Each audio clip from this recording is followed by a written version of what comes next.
আসসালামু আলাইকুম, আশা করি সবাই ভালো আছেন। আমি সাইফুদ্দিন অপূর্ব। আমি এখন আছি কমলা বাগানে। মাশাআল্লাহ, এখানে এত সুন্দর কমলা, এত বিশাল পরিমাণে ধরছে। দেখেন কি পরিমাণ! আল্লাহ বাংলাদেশের জমিনে এত নিয়ামত দিছে। বাংলাদেশের জমি খুবই উর্বর, বাংলাদেশের মাটি।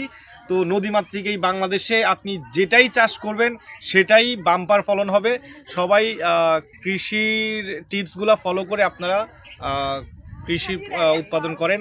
ইনশাল্লাহ এটাতে মানুষের রিজিক উৎপাদন হয়। আমি কৃষক ভাই এবং কৃষি রিলেটেড যারা কাজ করছেন সবার কাছে কৃতজ্ঞতা রাখছি। আপনারা দেশের অর্থনীতিকে স্বাবলম্বী করার জন্য চেষ্টা করছেন এবং রিজিক উৎপাদনে আপনারা উসিলা হচ্ছেন। তো আপনাদেরকে অসংখ্য ধন্যবাদ জানাই। আর এই বিজয় মাসে সবাইকে অগ্রিম শুভেচ্ছা। আগামী 16ই ডিসেম্বর আমাদের বিজয় দিবস।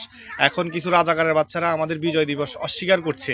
আসলে ব্যাপারটা হয়ে গেছে এরকম যে যে নিজের বাবাকে অস্বীকার করে সে হচ্ছে বাস্টার্ড, তার কোনো জন্মের ঠিক নাই। তো আজকে যারা বাংলাদেশের স্বাধীনতাকে অস্বীকার করছে এদের জন্মের ঠিক নাই।